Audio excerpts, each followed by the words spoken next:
Deadly derailment. 4 people are killed after a passenger train jumps the tracks in New York City. Now the question is, how did this happen? Welcome to this edition of News Channel 5 at 6. Tracy is off tonight. Right now, passenger train service is just getting back to normal along the East Coast after the holiday weekend ended with a disaster on the rails. The New York Metro North commuter train went off the rails in the Bronx. ABC's Marcy Gonzalez is on the scene.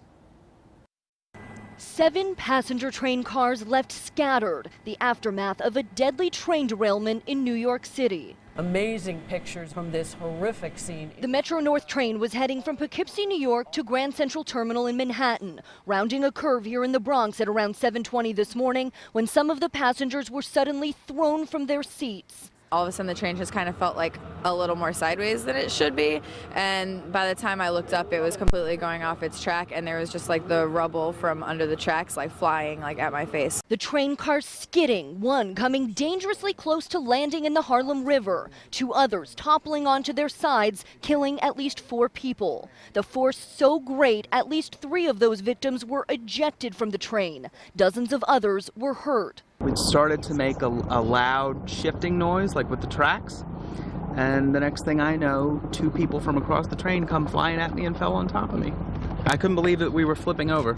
First responders rushing to the scene, a delicate, difficult effort to save those trapped in the wreckage. We had to use airbags under the train to remove some of the critically injured. We had to cut some of the people from within the train that was slightly entangled. NTSB investigators now on the scene working to determine what caused this derailment. Our mission is to understand not just what happened, but why it happened, with the intent of preventing it from happening again. And at least one person who was on the train said it seemed to be going much faster than usual at the time of derailment. Just one of the potential factors investigators are looking into. Marcy Gonzalez, ABC News, the Bronx, New York. We are following the developments on this story out of New York. We'll have the latest on our website, newsnet5.com, and tonight at 11 here on News Channel 5. All right, we're also following breaking news out of Canton. An explosion and fire has been reported at Hydro Deck on Steinway Boulevard Southeast. That is an industrial area on the southeast side of Canton near Route 30. We have a photo that was sent in from a viewer, Amanda Bober. We're told fire crews and hazardous material units are on the scene. You can see the plume of smoke high in the air. No injuries have been reported. More on this story as it develops. Well, you remember this video from earlier in the week when a CSX train chemical spill forced hundreds of Willard residents to evacuate from their homes.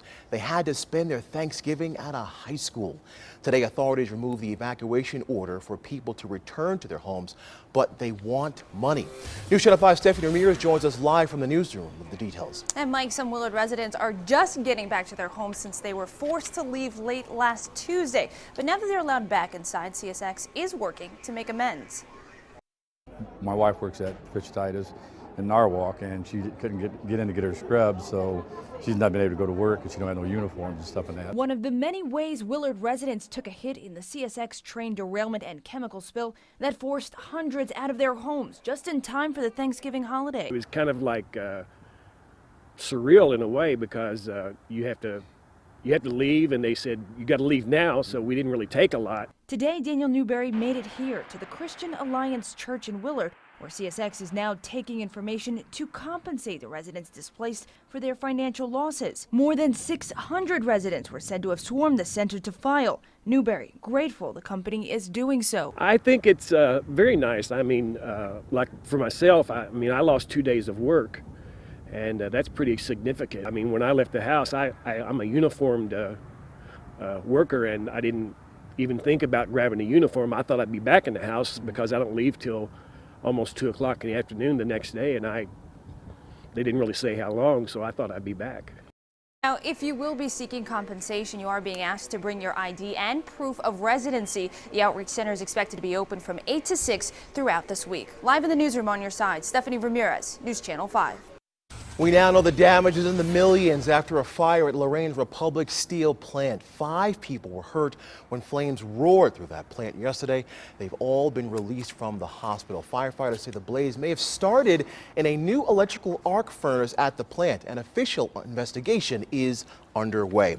A fire at the J&J greenhouse in Columbia Station is definitely a setback, but the growing operation is open for business, selling Christmas trees and other holiday plants and specialties.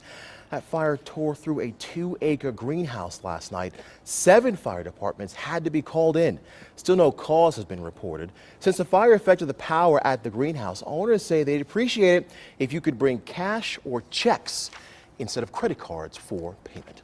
All right, let's check in now with Jason to find out what sort of weather we can expect the start of the work week. Hey there, Michael. Pretty nice day today. Temperatures in the 40s, right on average for this time of the year. Wasn't all that breezy, so overall, not a terrible day. Temperatures currently in the upper 30s. We have chilled off just a bit. Notice away from the lake, it has cooled significantly there. Mid-30s right now, Akron, Worcester. Meanwhile, upper 30s to near 40 along the lake shore. A few clouds around, maybe a few sprinkles, mainly north and east of town. You can see there a little bit of green outside of Ashtabula down through Youngstown. Otherwise, clouds starting to thin out a bit. So I would expect our overnight low temperatures to bottom out in the mid-30s too. A little front that will try to move through the area as we head through the next day or so. And as that does happen, we may see a flurry, maybe a sprinkle here over the next day. And then eventually that front will move north as a warm front. And that means some significant warming as we head through the middle of the week. I'll let you know what that means coming up. Michael. All right, buddy. The Browns were at home today. It's another frustrating Sunday in Cleveland with one of the Browns' top players going off after the game. Sports director Andy Baskin is here with more. Andy. You absolutely have to hear what Joe Hayden had to say after the loss. Hang on, we'll get to it in just 1 second. 3 really big things came from today's loss to Jacksonville. First, Browns wideout Josh Gordon became the first wide receiver to catch for more than 200 straight yards in 2 straight games. In fact, he ended with 498. The big reception, this 95-yarder that put the Browns up in the fourth quarter, and he had 269 yards today. The Browns were up 3 points here, and you were feeling pretty good going down the stretch of the game. But a little hometown cooking. Cecil Shorts, the third from Collinwood, plays for the Jags now. Went to Mount Union, and he made it hurt with 32 seconds to go in the game. The Jaguars would go on to win with that touchdown catch, 32-28. Don't take nothing from our D. We out there every time grinding, fighting, and it hurts every time we start losing. You know what I'm saying? It's just, we're tired of it, and there's nothing we can say. You're going to come with the same questions every week, and I'm going to give you the same answers. We're going to get better next week. We're going to get better next week. Until we do it, then there's nothing else to talk about. Straight up. Pretty emotional for him. He was the guy that got burned on that last touchdown play, and it wasn't like he was mad at the media. He was just, I think he's mad at himself. He's mad at his team for trying to figure out how to get a win. Brandon Weeden had concussion-like symptoms, the Browns quarterback. He did not speak after the game with the media. You'll hear more from Hayden coming up in sports. All right, look forward to it. Chopped her down. Now authorities say the death toll could go higher after a helicopter crashes into a pub.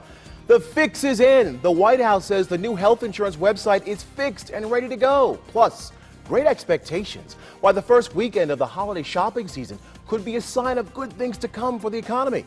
Stay with us.